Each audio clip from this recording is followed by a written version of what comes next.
أعوذ بالله من الشيطان الرجيم. بسم الله الرحمن الرحيم.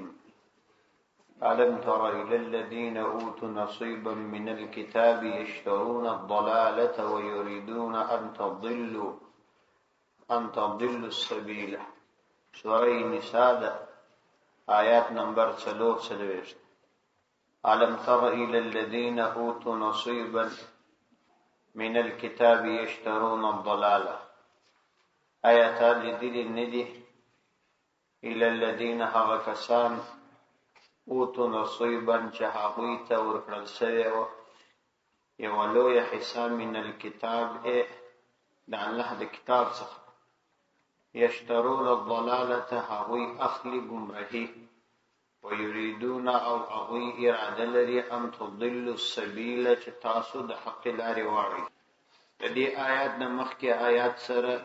یا د مخکې آیاتونو سره مناسبت دا دی چې په مخکې آیاتونو کې د حقوق العباد تقریبا ډېره زیاته یادونه وسوه. وروسته بیا د حقوق الله څخه یادونه وسوه چې هغه د لمانځه په حالت کې یا د نشې په حالت کې لمونځ نه کول و او بیا په ځینو صورتو کې اجازت و. نو د مخکني بحث څخه اشاره دې ته و چې تاسو د الله تعالی حقوق او د بندگانو حقوق دا پر ځای نو د دې په وجه به تاسو د دنیوي او اخروی نقصاناتو څخه د خپل ځان حفاظت کړئ. پر روانو آیاتونو کې به الله تعالی د کافرانو د يهودو او نصاراو قبائح او بد صفات بیانې. دا د دې لپاره بیانې چې مؤمنان په دې پوه شي چې د دغو قبائح او مشکلاتو څخه هم باید د خپل ځانو حفاظت وکړي. لکه څنګه چې د ځان حفاظت د الله تعالی د عذاب څخه کول ضروری دي په دنیا او آخرت کې او سړی کوشش وکړي چې هغه کارونه وکړي چې په هغه باندې د دنیا او آخرت ترتیب برابري. دا سدا مر باندې ضروری ده چې د دشمنانو فریب او چم د هغوی تدابیر او مکر دا او ته معلوم وي ترڅو چې د هغوی څخه د هغوی د مکر په وخت کې ضرر ونه ویني. نو را روانو آیاتو کې الله تعالی د دې یادونه کوي او مناسبت د آیاتو یو تر بل سره راغلی. نو الله تعالی مخاطب ته د مسلمانانو څخه دا پیغام اصلي علم تر الى الذين اوتوا نصيبا. علم تر آیاتان دي کتلی الى الذين اعكسان لرا یعنی وای ګوره دا خلق قابل لیدلو دي او چې وای ویني بیا به تعجب وکي چې عجب بد خلق دي. علم ترى آیاتان دي کتلی الى الذين اعكسان لرا اوتو نصيبا چاوي ته یو لوی حصہ ورکړل شوی من الكتاب د کتاب څخه. پر نصیبا باندې تنوین د عظمت دي او الف لام پر کتاب باندې عوض د مضاف الیه څخه دي یعنی د الله تعالی د کتاب څخه تورات دی یو لوی حصہ علم ورکړل شوی. لیکن د دې باوجود چې دوی ته د علم ورکړل شوی او د تورات علم یې درلودلی خو په کار دا و چې ایمان یې راوړی وای. لیکن دا ډېر بد طبیعت خلق و. مزاج دا و چې یشترون الضلالة هغوی اخلی الضلالة گمراهی یعنی کفر ويريدون ان تضلوا سبيل. خپلخو په دې گمراهي او کفر گمراهان سول په دې بسنه نکي بلکې ويريدون اراده لري ان تضلوا سبيل چې هغه تاسو د حق لارې څخه واړي. دا د کافرانو يهودانو او عیسویانو یو عظیم قباحت دی. الله سبحانه وتعالى د قران کریم په دې آیاتونو کې د دوی د خباثت بیان کړي. په عربي کې یو قاعده او قانون دی چې کله یو شی پیښتوي وي په آینده زمانه کې تعبیر سوی او پراتونکو زمانه کې ته تعبیر جنې وکي. نو دا د دې لپاره چې هغه زوړ حالت سړی تر آیات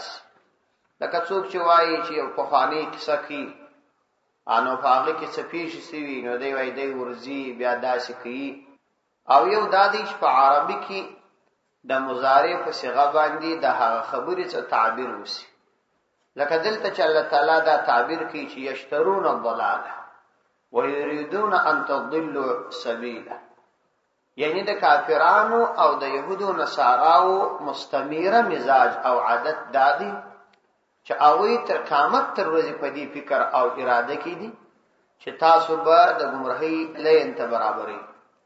او خپل به هم گمراهۍ حاصلې. یعنی هغوی د کفر په خدمت کې لګېدلي دي او تاسو به هم د دې کفر طرف ته اړئ. دا یوازې د رسول الله صلی الله علیه وسلم د زمانې د نه وه، بلکې تر قیامت تر ورځې پورې د هر يهودي او هر عیسوي دا مستمره مزاج او عادت دی چې هغه به دا کار کوي. نو الله تعالی دا دی دلته د مضارع صيغه فرمایي چې ويشترون ضلاله، دوی رانیسي اخلي گمراهي، او بل ويريدون او دوی اراده لري، یعنی دوامدار دوی دا اراده لري، تجددن دا اراده لري ان تضلوا السبيل، چې تاسو د حق لارې سواري. السبيل باندې الف لام د پاره د عهد دی، مراد ورسره د اسلام لار، یعنی تاسو د حق لارې سواري. مطلب دا چې دوی بس تاسو په مقابله کې قسم قسم تدابیر کوي او چې په یو طریقه د الله د طریقو د الله تعالی د دین واړي او د حق لارې په مقابله کې بدل لار درته حق وېسي. او هغه خلک چې تاسو د آخرت او د دنیا ترقی غواړي، هغه خلک تاسو په ټولنه کې بدنام کی، او تاسو ته هغه خلک چې هغه لقع ابن لقع وي د اصل څخه او بیا تر منصب پورې یې ټوله ژوندۍ د خدای د احکام خلاف تیر شوی او یو دنی انسان وي، هغه تاسو د یو رهبر او مشر په نامه معرفي کی. دا د يهودانو او نصرانیانو متفقه اصول دي. د مسلمانانو په مابین کې دوی په درو شانو ترقی حاصله کړي. نن چې پر اسلامي نړۍ باندې کافران غالب دي، چې د دې بنیادی وجوهات علما و درې شو دي. یو عمده وجه دا ده چې په مسلمانانو کې د مسلمانانو د رهبری خلک چې هغه د مسلمانانو د رهبری خلک کېدلای شي، هغه په یو نامه او بل نامه باندې بدنام کړي. څوک په دې نامه بدنام کړي دي چې دا سخت مزاج دي، څوک په دې نامه باندې بدنام کړي دي چې دا غریبان دي، څوک په دې نامه باندې بدنام کړي دي چې دا د یو خاص قوم سره تعلق لري. سره دې چې داغه انسانان په دوی کې هم ستا داغه سخت طبيعت ته داغه سخت مزاج، لیکن دوی آل خپل مشران ټاکي. د اسرائیل ورسنۍ صدر اعظم دا بنیامین نتنیاهو لعین دا د ټولي نړۍ په اولنینو متشدد انسانانو کې د يهودو دي. د دې نه مخکې د امریکا چې کوم مشر او اغم اوس په هند کې کوم دا مدیر غلي دي، دا په ټول هند کې په ظلم کې مشهور انسان، لیکن دوی په سرپرستانو کې راولي او په نړۍ کې هیڅوک دا نه وایي چې دا افراطي دي. لیکن د مسلمانانو هغه کسان چې پر دین ولاړ وي او په دین یې خوا بدیږي، د مسلمانانو د ملک او د عزت شوق پر سره وي چې دا ملک هم پر ځای وي، عزت هم د مسلمانانو پر ځای، هغه په یو نامه او په بل نامه بدنامي، او هغه څوک چې هغه غلامي تداول سره آماده ګرځوي چې د مور پیدا شوی غلام ذهن وي، هغه د مسلمانانو سرپرستی او د رهبری د پاره انتخاب یو خدای. دوم دا چې دوی په مسلمانانو کې خپل مشاورین اله کړي. کله چې د مسلمانانو پر رازونو باندې خبر شو، دوی پر مسلمانانو تسلط پیدا کړ. او دریم دا چې دوی کوشش کوي چې په مسلمانانو کې اسلامی تعلیمات لمنځه یوسي. هر کله چې په اسلامی ټولنه کې اسلامی تعلیمات لمنځه ولاړل، بس د مسلمانانو سره وخت. عربي نړۍ کې تاسو وګورئ، د دوی اولین حمله پر اسلامی آزاد مدارس په ټوله عربي نړۍ کې آزادي مدارس نه پریږدي او په خپل خلکو نه پریږدي. ولی شاهي نظامونه ور باندې حاکم کړي دي. شاهي نظام د خپل نظام په خاطر باندې هیڅ چاته د دې اجازه نور کوي چې مازی د استقلال خبره وکړي. په ټوله عربي نړۍ کې تاسو وګورئ، شاهي نظامونه ور باندې حاکم دي. کله اماراتو نظام دی، کله قطر نظام دی، کله بحرین نظام دی، کله حرمین نظام دی، دا ټوله په دې باندې شاهي نظامونه مسلط کړي. دا چې په لیبیا کې شاهي نظام مسلط و، په مصر کې شاهي نظام مسلط کړي، په عراق کې شاهي نظام مسلط و، په شام کې شاهي نظام مسلط. دا د دې لپاره چې د اسلامی تعلیماتو مخه ونیسي. دا غره کم تاسو د قفقاز علاقه واخلي، دا سمرقند دی، بخارا ده، تاشکند، دا ټول علاقو کې هم شاهي نظامونه حاکم، جمهوری نظامونه التنست مازی نوم جمهوری نظام ورکړي، لیکن په خپل ملکو کې بیا دا نظام نه عملي کوي، ځکه دغه نظامونه د تعلیماتو مخه نیسي او دوی د تعلیماتو د مخنیوي په وجه باندې بیا پاتې راځي. نو الله تعالی دا دی په خپل کلام کې مشتدا فرمایي چې د دوی مستمره عادت دا دی چې تاسو به د حق لارې سره اړ. نو یو دا چې په ټولنه کې د مسلمانانو په ټولنه کې د مسلمانانو د رهبری خلق بدنامول دا یو دا د دې عمده عنصر دی او دا په اسلامي ټولنه کې سخت ډیر عملي کړي.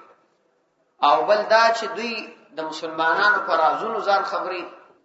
او دوی دونه د مسلمانانو پر رازونو ځانونه خبر کړي دي چې د دوی یو ویب پاڼه هغه د دوی د رازونو معلومات نشر کړه،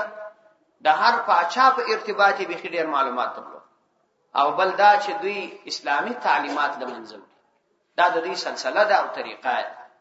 نو الله تعالی فرمایي تاسو دغه خبيثانو په دغه خبيث اعمال ځانونه پوک. والله اعلم باعدائكم، والله اعلم باعدائكم، الله تعالی علم لري شپوهي باعدائكم استاسو په دشمنانو. وكفى بالله وليا وكفى بالله نصيرا، یعنی کتاسو ته دغه خلق معلوم نوي نو په دې بچو چې الله تعالی ته خو معلوم دي او الله تعالی یې دادی درشي، په دې کې هیڅ مشکل نشته.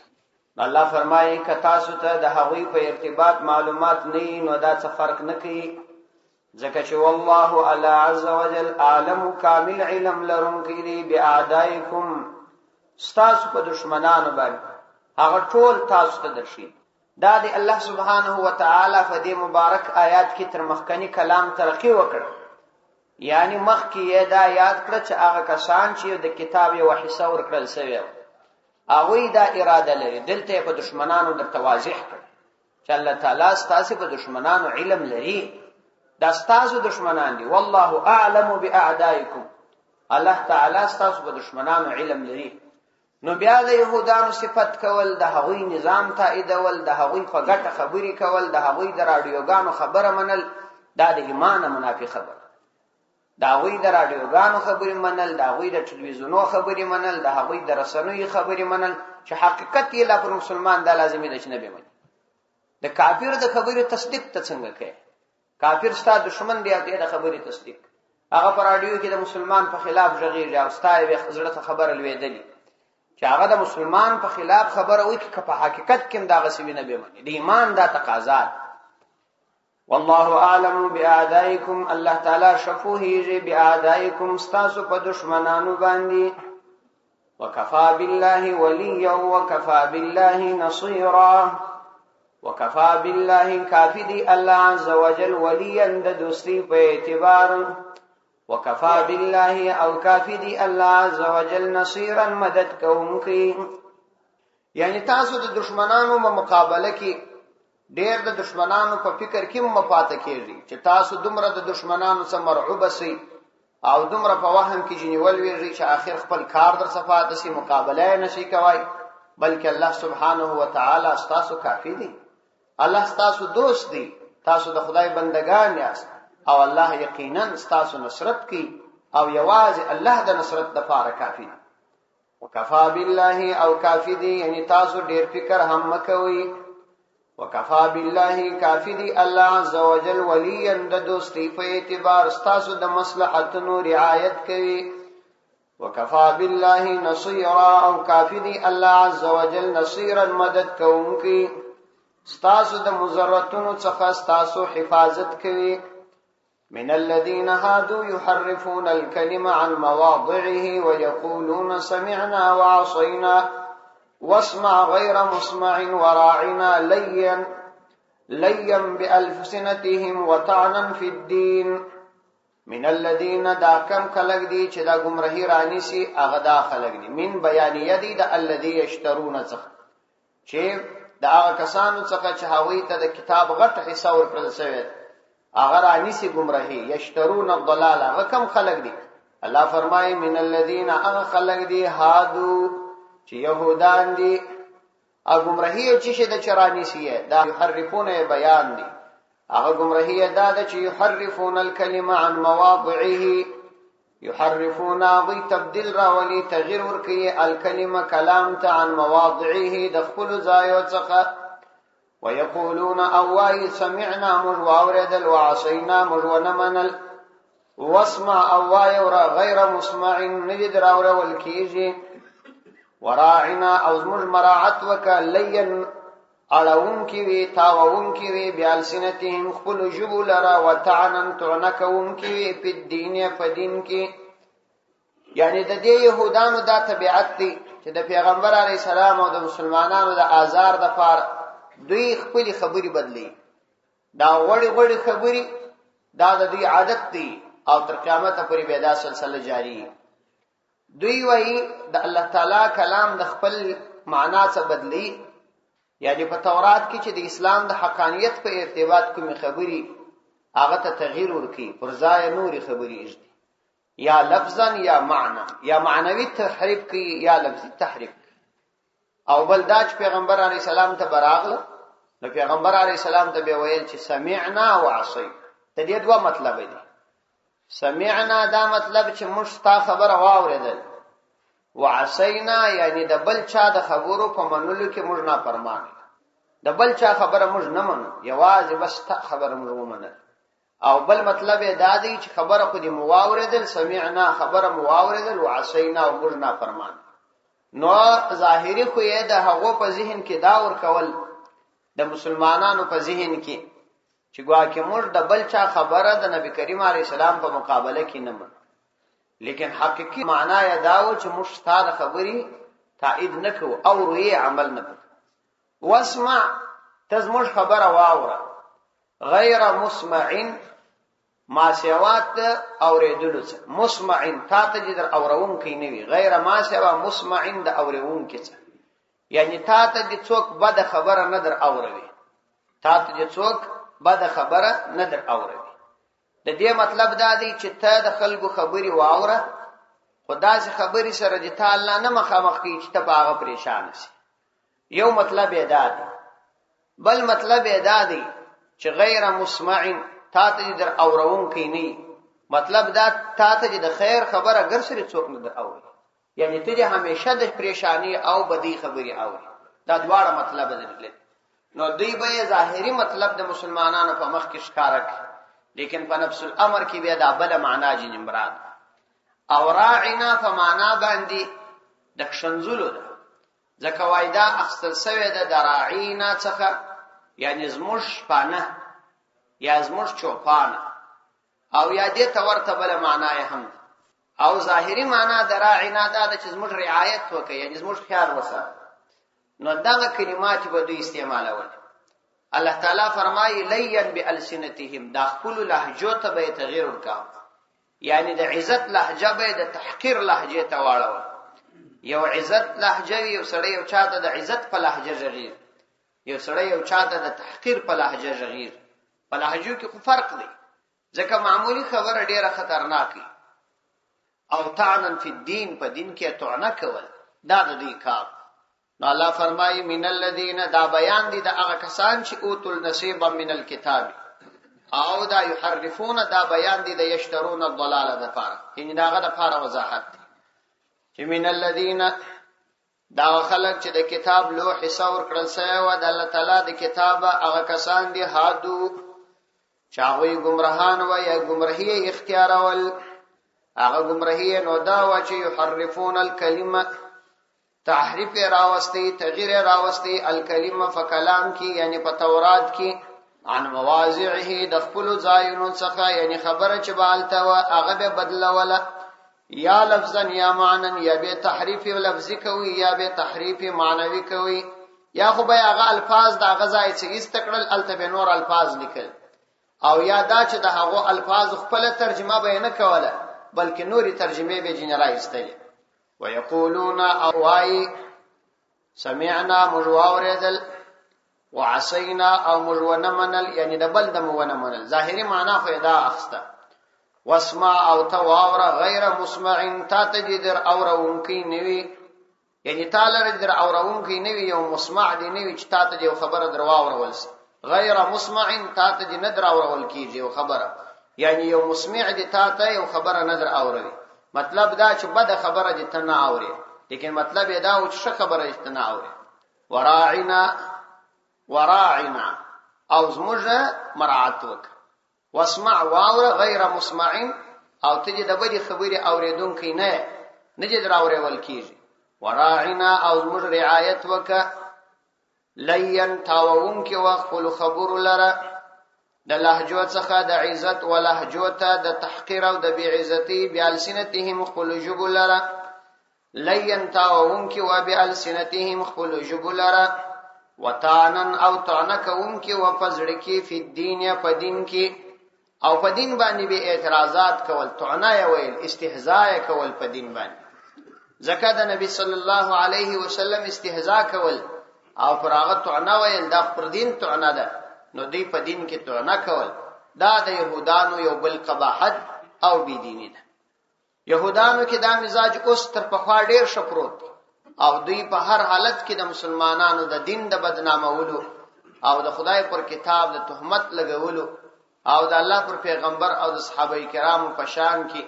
د بی عزت کلماتو کارولو د پاره په مختلفو وختو کې کار کوي د دې دا طبيعت او مزاج دی د خپل باطل دین د خبرولو د پاره د حق دین په مقابله کې انتهایی زیات کوشش کوي شذي ونارینه ځوانان او کشران او سپنجری په دې خدمت اخته حتی چې کله یې تدبیر او کوشش کامیاب نشي نو بیا غلوی غټ خبيث پاپي هم په دې کار کې راوځي چې کله د مسلمانانو یو ټولنه یو ځای لږ فتوحات لاس تراوړي نو د هغه د پاره د نور خلکو راجمه کول په غلوی مشر هم کوي دا کار دوی ته ډیر مهم او مقصودی دی چې څنګه مسلمانان په دې سره دوی لمنځه یوسي نو د دې لپاره څو قسمه حربې دی په کار اچي یو دا چې د مسلمانانو پر ځینو کتابونو باندې بندیز لګي چې دا کتابونه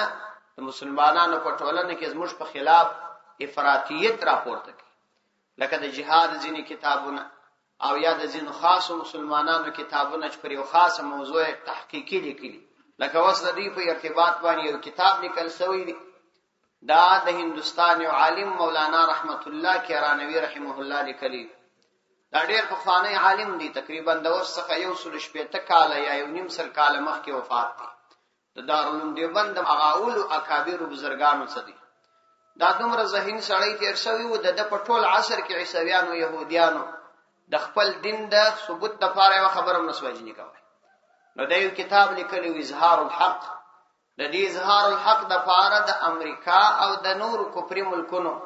باقاعده مستقل يهودان جمع سول چې دا کتاب په یو طریقه باندې ورکی د دې کتاب اصل وس نه پیدا کیږي د دې کتاب اصل وس نه پیدا کیږي صرف ترجمه یې پاته د اصل یې نشته دا په ډیرو زیاتو پیسو باندې رانی ولسو او رکړل دا سي د